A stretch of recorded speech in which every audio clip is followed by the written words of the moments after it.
ये सामने जो आप देख रहे हैं गाइस, ये बुलंद दरवाज़ा है। बुलंद दरवाज़ा में जो कुरान की आयतें हैं वो लिखी हुई हैं बहुत अरेबिक में। और ये 54 मीटर यानी 54 मीटर हाई है। ये विक्ट्री गेट है। ये 1602 ईस्वी में इसे अकबर ने बनाया था अपनी विक्ट्री को कोमेमोरेट करने के लिए, जब उसे गुजरात और दक्कन, जो जिसे हम डेक्कन कहते हैं, उन पर जब विजय प्राप्ति थी उस समय उन्होंने ये बुलंद दरवाज़ा बनाया था।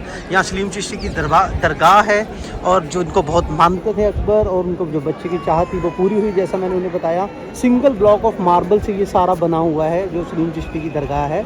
और ये जो आप रेड स्टोन का आर्किटेक्चर देख रहे हैं सारा, ये सब यूनेस्को वर्ल्ड हेरिटेज साइट है। 36 किलोमीटर आगरा से ये जगह है।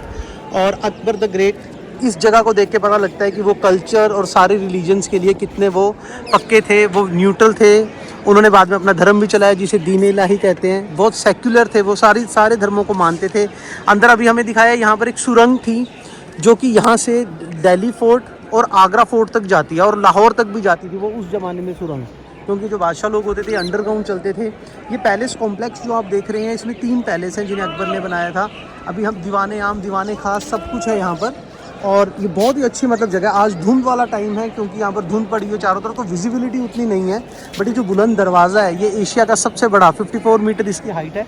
इतना बड़ा दरवाज़ा कहीं नहीं मिलता है। आइए आपको दरवाजे के थोड़े और क्लोज शॉट दिखाते हैं। वाले गेट से आप लोग अंदर आए थे ना? हाँ जी। इसका नाम बादशाह गेट है। ठीक है। बादशाह अकबर के टाइम में वाले गेट से हम पब्लिक आती थी। ठीक है। वो उसका मेन गेट है, बुलंद दरवाजा, उससे लोग आते थे। ये बुलंद दरवाज़ा है, अभी धुंध से कवर है। ठीक है। बैक साइड पे जाएंगे ना, वहाँ से देखेंगे। ठीक है। सबसे मेन जगह वो दरगाह है सामने वाइट वाला। ठीक है। सलीम चिश्ती बाबा का दरगाह है, जहाँ से बादशाह अकबर को उनकी दुआ से, उन्हीं के आशीर्वाद से जोधा बेगम से बेटा मिला था। ठीक है। जो बादशाह अकबर बेटे के लिए फतेहपुर सीकरी है अजमेर से नंगे पाँव और नंगे से वॉक करके आए थे औलाद के लिए।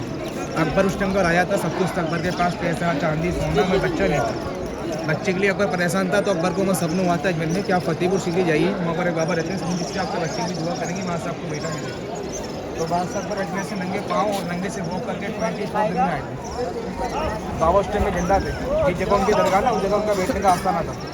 तो बाबा के पास सलीम चिश्ती आए तो बोले आप मुझसे जो चाहें बोले, तो उसका बेटे की दुआ करते हैं। तो सलीम चिश्ती बाबा बोले बादशाह मस्ती के बादशाह पर आप जाइए, आपको जो बेटा मिलेगा वो ख्वाजा मोहद्दीन चिश्ती बाबा के पास से मिलेगा। जो दरगाह है जिसमें ख्वाजा मोहद्दीन चिश्ती की, इन सलीम बाबा ने बोला कि वहाँ से मिलेगा, फिर वहाँ गए जी। उनके दादा की दरगाह है वो, ग्रैंडफादर। अच्छा। तो अकबर को वहाँ से फिर वापसी हुआ, फिर वहाँ सपना हुआ कि आप फतेहपुर सीकरी फिर जाओ और वहीं से औलाद मिलेगी। तो अकबर ने इस तरह फतेहपुर सीकरी अजमेर से 7 चक्कर लगाए थे, 7 चक्कर। 7 चक्कर अजमेर से फतेहपुर सीकरी, और अजमेर नंगे पाँव 350 किलोमीटर 24 दिन में। तो 7वें चक्कर पे अकबर बादशाह को उनकी दुआ से जोधा बाई से बेटा हुआ। उस बेटे का जो नाम था, उनके नाम पर नाम रखा था बेटे का सलीम। अच्छा। सलीम चिश्ती इनका नाम है ना, तो उनकी दुआ से पैदा हुआ था। फर्स्ट उसका नाम सलीम था, फिर जहांगीर, उसका नाम शेखू था, और जहांगीर, फिर जहांगीर। 3 नाम थे, सलीम, शेखू, जहांगीर। उस खुशी में अकबर ने फतेहपुर सीकरी फोर्ट बनाया था अपनी बेटी की खुशी में। और फोर्ट सारा यही है जी। इसके बैक साइड में और जगह है दीवाने आम, दीवाने खास। ये क्या है, ये जो सामने ये जो जगह है? चिश्ती बाबा के ग्रैंडसन की दरगाह है, उनके ग्रैंडसन की बाबा के ग्रैंडसन दरगाह ना, सलीम चिश्ती हाँ। के ग्रैंडसन। अच्छा, वो सलीम चिश्ती जी की। और ये सामने ये क्या है? वहाँ चलेंगे और वो सामने जामा मस्जिद है, नमाज ये जामा मस्जिद है, ये बुलंद दरवाज़ा है, और ये बादशाही, और ये बादशाही दरवाज़ा। तो बादशाही दरवाज़ा था गाइस, ये था जनरल पब्लिक की एंट्री। यहाँ से जनरल पब्लिक एंट्री कर सकती है। आज हमने भी यहीं से एंट्री की है। नहीं, यहाँ से बादशाह एंट्री करते थे। बादशाह एंट्री गेट है ये, जिसे कहते हैं अकबरी गेट। और ये है बुलंद दरवाज़ा, जहाँ से जनरल पब्लिक एंट्री करती थी। तो गाइस मेरी बैक साइड पे आप देख रहे हैं जामा मस्जिद है, जहाँ पर हर शुक्रवार को जुम्मे की नमाज जो है वो अदा की जाती है। और अगर आप थोड़ा जूम करके देखेंगे तो यहाँ पर कुरान की आयतें जो हैं वो लिखी हुई हैं। अभी हमारे गाइड ने हमें बताया कि कुछ फिल्मों की शूटिंग जैसे कि परदेश और 1-2 और फिल्मों की शूटिंग इस कंपाउंड पे हो चुकी है। अब यहाँ फिल्मों की शूटिंग अलाउड नहीं करते हैं, मगर उस समय अलाउड थी। तो यहाँ पर ये सारी फिल्मों की शूटिंग वो लोग करते थे। और देख रहे हैं आप काका वीरा व्लॉग, इसी तरह की रोचक जानकारी के लिए बने रहिए हमारे साथ। So guys, this is Jama Masjid inside Fatehpur Sikri fort.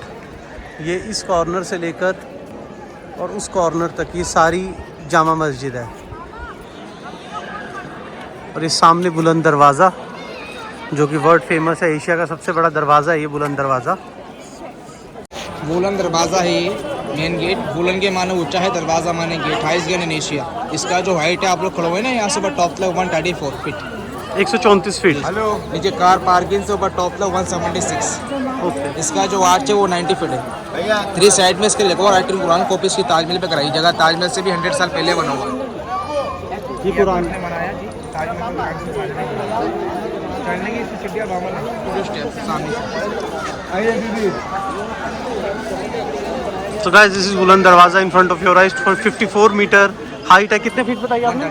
134 feet बनती है ये हाइट। कार पार्किंग तो और गुजरात पे और जब वो विजय प्राप्त करके आए थे, जीत कर आए थे, तो उन्होंने इस दरवाजे का निर्माण खुशी में किया था।